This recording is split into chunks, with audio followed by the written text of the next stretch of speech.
Late have I loved thee, and feebly yet do.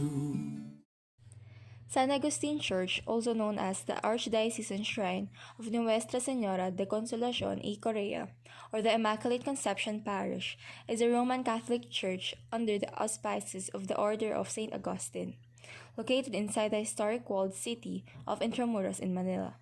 Completed in 1607, it is the oldest stone church in the country. In 1993, San Agustin Church was one of the four Philippine churches constructed during the Spanish colonial period to be designated as a World Heritage Site by UNESCO, under the collective title Baroque Churches of the Philippines. It was named a National Historical Landmark by the Philippine government in 1976. The San Agustin Church is patterned after some of the magnificent temples built by the Augustinians in Mexico. The present edifice was built in 1587 and completed together with the monastery in 1604. The atmosphere is medieval since both church and monastery symbolize the majesty and equilibrium of a Spanish golden era, highlighted by the splendor of the interiors painted by two Italians. The profile of the moldings, rosettes, and sunken panels which appear as three-dimensional carvings, a baroque pulpit with the native pineapple as a motif, the grand pipe organ, the antechoir with the 16th century crucifix, the choir seats carved in Molave with ivory inlays of the 17th century, and the set of 16 huge and beautiful chandeliers from Paris. Elizabeth Ann Salas, an 18-year-old grade 12 student, is a lector commentator and a past member of the parish youth ministry of the St. Augustine Church. Her family lived near the church for almost 16 years. They also have their own business outside the church, selling souvenirs. Did you start doing business around here? At ano na yung state ng business niyo ngayon? Parang gano'n siya kalago? Ganun.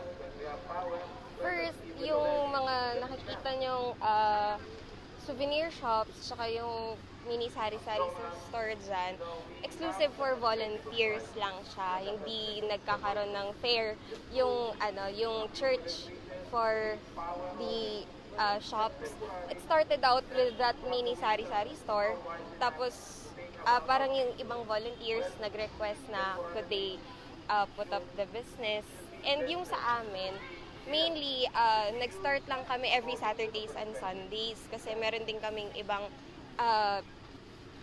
lugar ng pinagtitindahan aside dito sa church. Pero recently, I think, nung year 2018, pinayagan kami na daily from Monday to Sunday na kaming mag-put up. And kagaya lang din ng ibang stores, ganun na lang din siya. So, walang bayad yung pwesto niyo dito? Wala po. Kasi tulong ng church yon sa amin as volunteers. So, hindi kami pinagbabayad. And yung may free electricity kami na nakakuha galing sa church. Yun. Thank you. Since they have lived near the church for many years, she has gathered a wide array of information about the church's history throughout the years. Historical events that happened in this church? Well, first, it was established by Augustinians. Second, it has withstand earthquakes, as I've said. And of course, the invasions of British and Japanese invasions here in the Philippines. Was the church established? Well, as we know, Intramuros is the center or the capital during the Spanish invasion. And they were planning to build a lot of churches around. There were quite a lot of churches, actually 10 to 15 churches within the vicinity.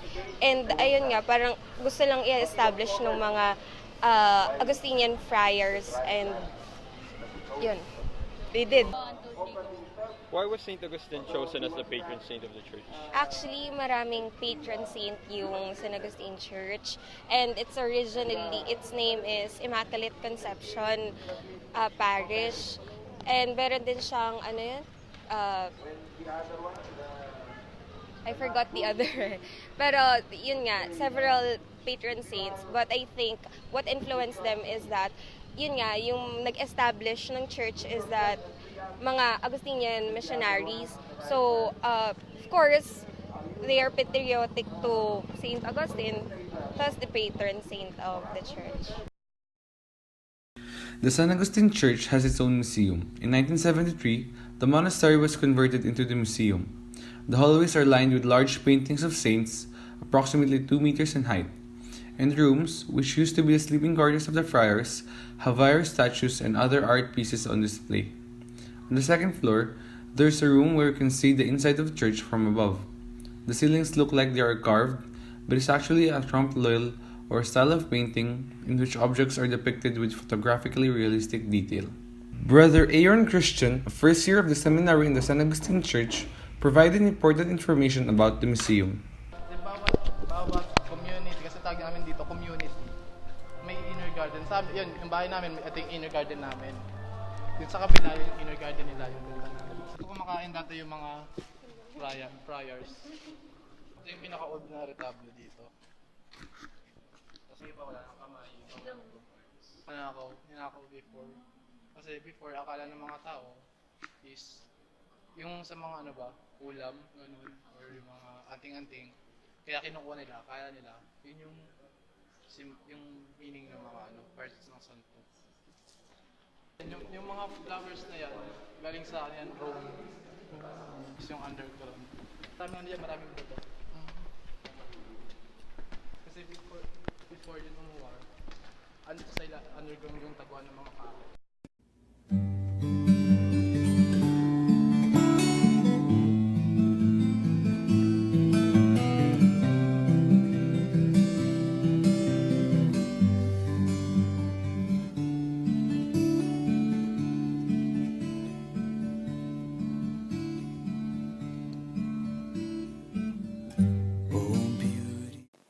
Inside the museum, there were several tombs. It was the practice in previous centuries that the remains of, usually, prominent persons were buried inside the church. St. Augustine Church is no exception. The most prominent person interred in the church is that of the founder of the city of Manila, Adelantado Miguel Lopez de Legazpi. Some are Juan de Salcedo, Blessed Peter Zuniga, and Juan Luna's tombs.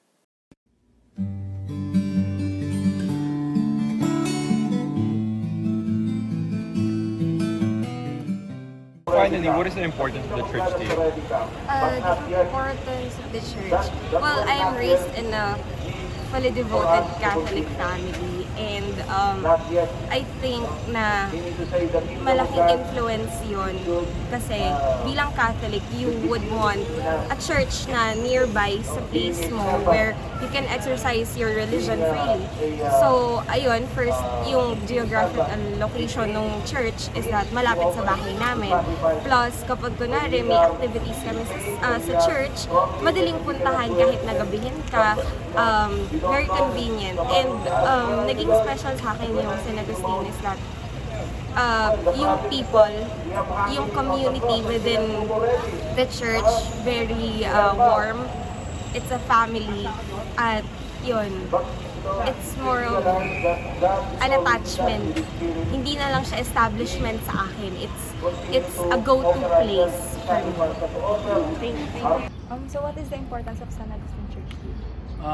The importance of St. Augustine Church for me is this is how we know our faith that established here in Manila by Fray Andres Urdaneta. As you can see, what about him behind, then with Miguel Lopez de Legazpi, the founder.